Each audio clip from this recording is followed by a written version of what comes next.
पहले मेरे को लगता था कि नीट एस्पिरेंट्स को बायोलॉजी के लिए किसी गाइडेंस की ज़रूरत नहीं होती है। फिर मैंने यूट्यूब खोला और उसमें फिर मैंने देखा कि नंबर ऑफ व्यूज़ कितने हैं बायोलॉजी से रिलेटेड वीडियोस पे, and that's insane. So I am making this video which contains my personal tips and tricks and advices for you, जो कि तुम्हें हेल्प करेगा बायोलॉजी के एस करने के लिए। Hello everyone, I am Kajal, a second year MBBS student. So I am making this video so that biology में तुम्हारी थोड़ी हेल्प हो जाए। अगर तुम्हें ज़रूरत है हेल्प की तो ये वीडियो देखो। अगर तुम्हारा बायोलॉजी ऑलरेडी भला चंगा चल रहा है तो प्लीज़ स्क्रॉल करो, स्क्रॉल मत करो, फोन बंद करो और जाकर के पढ़ाई करो। सबसे पहले हम लोग बात करते हैं सिलेबस की। बायोलॉजी का सिलेबस ऑब्वियसली तुमने बहुत बार अभी तक में खत्म कर लिया होगा। नहीं किया है क्या? इतने भी तुम निकम्मे नहीं हो कि तुमने अभी तक बायो का सिलेबस खत्म नहीं किया होगा। बायोलॉजी में सबसे पहली बात, क्या मुझे ये बताने की जरूरत है कि NCERT जो है वो देवता है बायोलॉजी के लिए? बिल्कुल नहीं। तुम्हें पता है कि NCERT जो है वो देवता है। NCERT is more than enough. अगर अभी भी तुम अलग अलग कोचिंग के मॉड्यूल्स पढ़ रहे हो तो तुम बेवकूफ हो।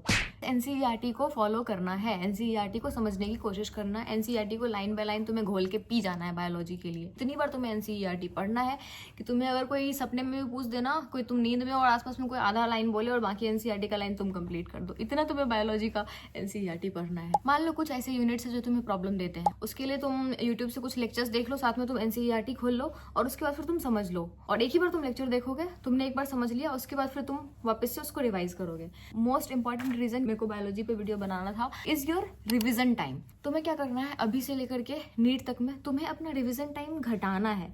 और तुम्हारा रिवीजन टाइम कैसे घटेगा? Time to revise the chapter is inversely proportional to number of revisions you have done earlier. उतना भी टफ नहीं था। मान लो पहली बार उसको पढ़ा, कंसेप्चुअली पूरा पढ़ा, 3 घंटे लगे। अगली बार तुमने उसे रिवाइज किया, 2 घंटे लगे। उसी तरह से जब तुम बहुत बार रिवाइज करोगे ना, एक टाइम आएगा जब तुम 10 मिनट में उस चैप्टर को निपटा दोगे पूरी तरह से। क्योंकि तुम्हें पता है कि उसमें तुम क्या भूलते हो, चैप्टर में तुमने क्या अंडरलाइन किया है, उस चैप्टर का क्या बहुत ज्यादा इंपॉर्टेंट है, तुम्हें वो पता चल जाएगा। तो तुम लाइन बाय लाइन पूरा चैप्टर नहीं पढ़ोगे, तुमने जो अंडरलाइन किया है उसको पढ़ोगे, जो तुम भूलते हो उसको तुम पढ़ोगे फटाक से, तुम जो डेटा उसमें तुमने अंडरलाइन करके रखा है फटाफट तुम उसको देखोगे और वो चैप्टर ऐसे ही खत्म हो जाएगा। सेकंड थिंग हम लोग बात करते हैं, बायो में सिर्फ एक चीज की जरूरत है और वो है NCERT में ही तुम जो इंपॉर्टेंट चीजें हैं वो तुम साइड में लिखते जाओ, अंडरलाइन करते जाओ और उसको बार बार पढ़ते जाओ। PYQs की बात करते हैं बायोलॉजी में।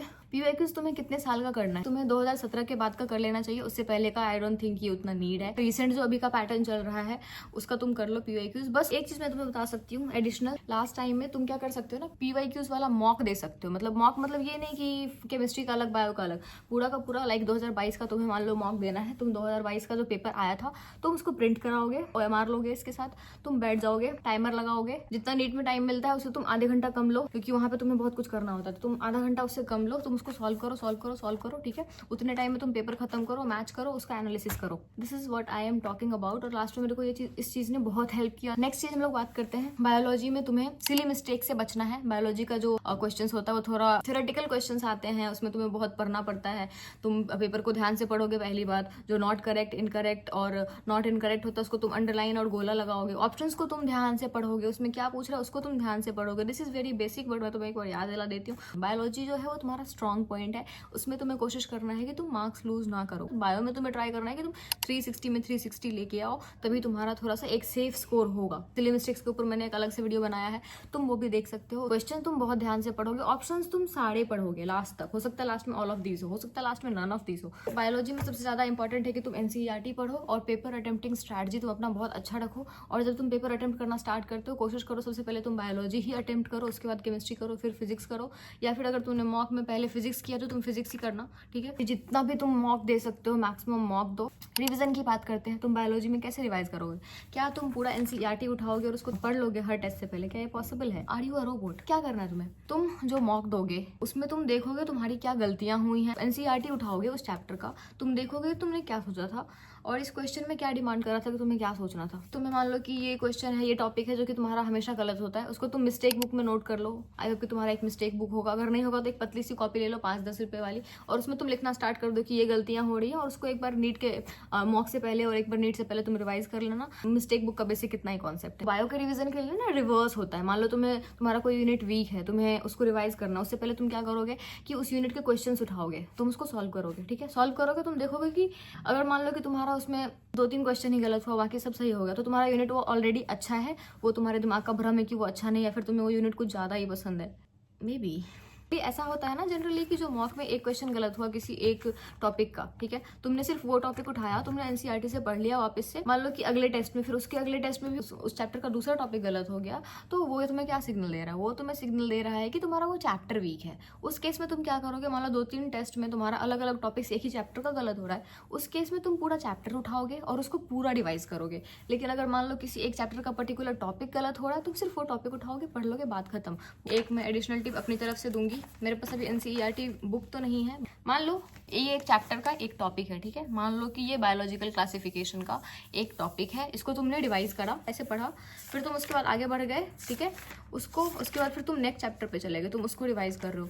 बट अगला चैप्टर तुमने पढ़ा, ठीक है, ये जो तुमने रिवाइज किया है बायोलॉजिकल क्लासिफिकेशन, फिर तुमने अगला चैप्टर पे तुम चले गए, तुम कोशिश करो कि वो अगला चैप्टर रिवाइज करने के बाद एक बार फिर से तुम बायोलॉजिकल क्लासिफिकेशन पे वापस आओ। ये जो है वो रिवीजन का बहुत एक स्मार्ट मूव है, जिससे कि टाइम बहुत कम लगता है। सेम डे, उसी दिन जिस दिन तुमने इसको रिवाइज किया, वापस से तुम इसी पे आओगे बायोलॉजिकल क्लासिफिकेशन वाले चैप्टर पे, और इस बार तुम्हें उसे लाइन बाय लाइन नहीं पढ़ोगे। इस बार तुम क्या करोगे? मान लो प्रोटिस्टा है, अब तुम क्या करोगे? प्रोटिस्टा तुम इमेजिन करना स्टार्ट करोगे, प्रोटिस्टा में ये है, ये है, ये है, ये है, तुम बोलना स्टार्ट करोगे, या तो तुम मन में बोलोगे या फिर तुम खाली तुम खुद से भी बोल सकते हो। जैसे मैं कैसे पढ़ती हूँ पता है? ऐसे उठाया, ऐसे पढ़ती हूँ मैं, ठीक है। अगर तुम ऐसे पढ़ते हो तो ठीक है, वैसे भी पढ़ सकते हो, लेकिन अगर खाली स्पेस नहीं मिले तो मन में तुम ऐसे ढक दोगे प्रोटिस्टा को, खुद से बोलना स्टार्ट किया, ये होता है, ये होता है, ये होता है, ये होता है, अरे ये नहीं याद आ रहा, फिर तुम देखोगे अच्छा ये था, ठीक है, फिर तुम ढकोगे, ठीक है, फिर तुमने पूरा बोल दिया अपनी तरफ से, फिर एक बार तुम उसके बाद तुम उसको देखोगे कि तुम्हारा कुछ छूट तो नहीं गया, और तुम कुछ दिन ये रिवीजन टेक्निक अपना के देखो, you will thank me later कि भाई क्या बताया है।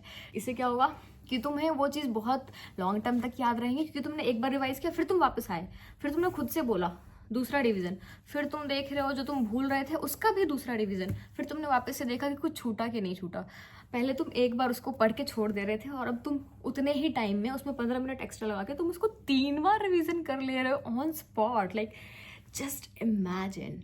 समझ में आ गई बात? ये बहुत अच्छा, पता नहीं मैं क्यों खुश हो रही हूँ, लेकिन ये बहुत अच्छा तरीका है रिवीजन का, ये तुम कर सकते हो। सबसे इंपॉर्टेंट चीज़ है, बायोलॉजी तुम्हें ऑलरेडी आता है तो तुम उसमें नेगेटिव मार्किंग नहीं करोगे, जो तुम्हें आता है वही तुम लगाओगे। अगर तुम्हें कुछ नहीं आता तुम उसको छोड़ दोगे। 0 is much better than negative. इसी परम ज्ञान और इसी भाषण के साथ इस वीडियो को यहीं पे समाप्त करते हैं। मिलते हैं अगली वीडियो में, तब तक के लिए enjoy your life, all the best and best of luck, bye.